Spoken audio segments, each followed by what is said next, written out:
Então, Não o contrário. Não existe o contrário também em alguma questão. Não, o que eu quero dizer é o seguinte, a doutrina católica afirma Ah, tá. e a doutrina protestante contesta. Entendi. Então essas contestações supostamente teriam razões bíblicas, supostamente na minha perspectiva. E na minha perspectiva também, acho que é bem supostamente porque a Bíblia não prova aquilo que, por exemplo, os protestantes querem provar pela ausência de textos, né? Como? Por exemplo, virgindade perpétua. O que é isso? Maria é virgem antes, durante, depois do parto até o fim. Ela não fez sexo depois do nascimento de Jesus? Exatamente. Tem nem base antes, bíblica isso? Tem. É mesmo? Tem base bíblica, mas não apenas tem base bíblica, com o que se usa para contestar essa doutrina, os tais dos irmãos de Jesus, essas coisas todas, na verdade não contestam. Não estão contestando. Mesmo. Como assim? Basta pegar a Bíblia. Se a gente, por exemplo, for analisar, a gente pega aqui Marcos capítulo 6. Aliás, bonita a Bíblia, hein, padre? A Bíblia da CNBB. É nova, é muito bonita. Marcos capítulo 6. Aqui diz, versículo 2. No sábado, Jesus começou a ensinar na sinagoga. Muitos ficavam admirados ao ouvi-lo e diziam, de onde ele vem tudo isso? Que sabedoria é essa que lhe foi dada? E tais milagres realizados por suas mãos? Não é ele o carpinteiro, o filho de Maria, irmão de Tiago, de José, de Judas e de Simão, e suas irmãs não estão aqui conosco? Então, um leitor evangélico contemporâneo usa esse texto como prova para dizer que Maria teve filhos. Tem irmãos, né? Embora o texto não diga que eles eram filhos dela. O que o texto está dizendo é que eles são irmãos de Jesus. Irmão é um termo que também pode ser usado de outra forma. Pois é, aí alguns... Mas parece que no texto... É? Então, alguns... Identidade mais familiar alguns do que irmão. restringem o campo semântico de adelphos para que seja apenas significativo de irmãos de sangue e dão a questão por resolvida. Mas isso não resolve a questão. Basta pegar, por exemplo... Mas no meio evangélico não existe, no meio protestante, não existe uma concordância com relação ao significado dos irmãos. Ah, é? Alguns dizem, são filhos de Maria com José. Outros dizem, são filhos apenas de José. Tem essa linha. tradição é mais antiga. Entende? Mesmo? Inclusive. Mas existe essa também. Existe essa Então, também. isso não é algo no meio evangélico de dizer assim, olha, consenso. todos, que é um consenso.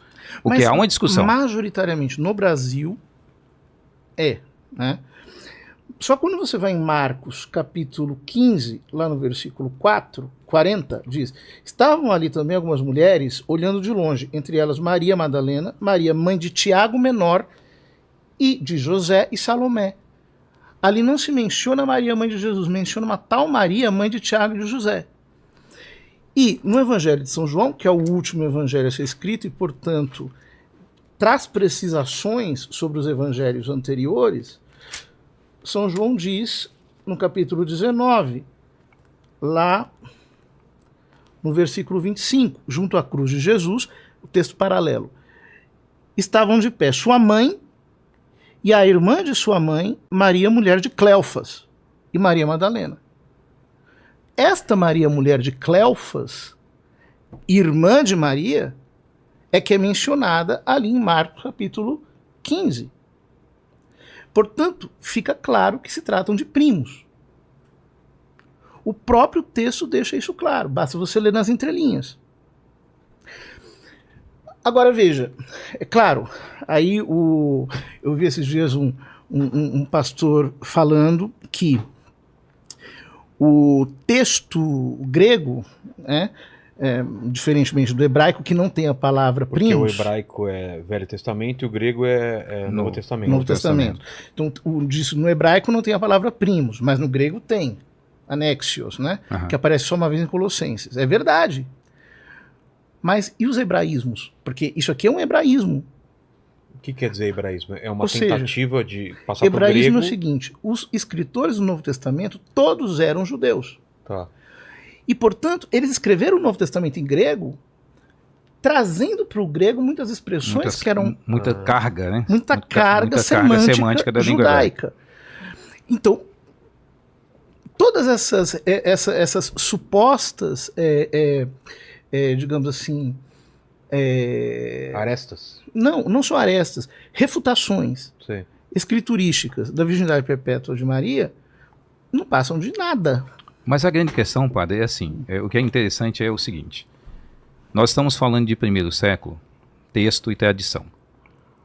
Então, é interessante como eu posso formular uma teologia mariana com base numa tradição, sem encontrar isso nos textos, existe ausência, aí o padre fala assim, existe ausência, mas é lacônica, está lá, não é mencionado, mas tem uma tradição. Na tradição escrita, não está. Na tradição escrita, nós não temos textos para validar toda a teologia católica sobre Maria. Mas se fala da tradição. Não, mas tem uma tradição que deu continuidade. Nós temos uma tradição do 2º século, do 3º e tal, que nós temos como demonstrar que essa tradição explicaria, supostamente, essas lacunas que a Bíblia, que o Novo Testamento, não esclarece com tanta propriedade.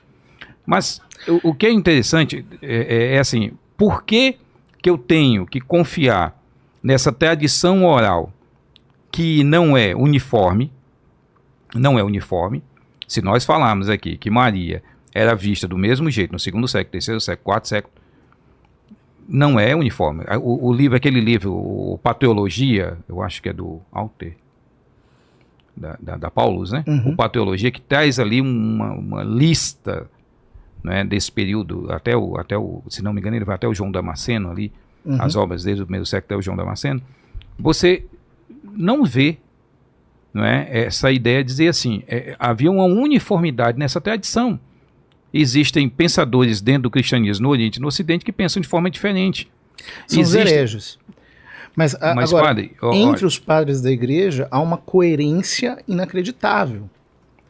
A incoerência começa quando, na Reforma, que talvez mais do que um movimento religioso seja um movimento político de emancipação dos estados prussianos, tudo isso acaba ganhando uma força diferente. Mas veja, tanto no Oriente quanto no Ocidente, a mesma fé está conservada há séculos.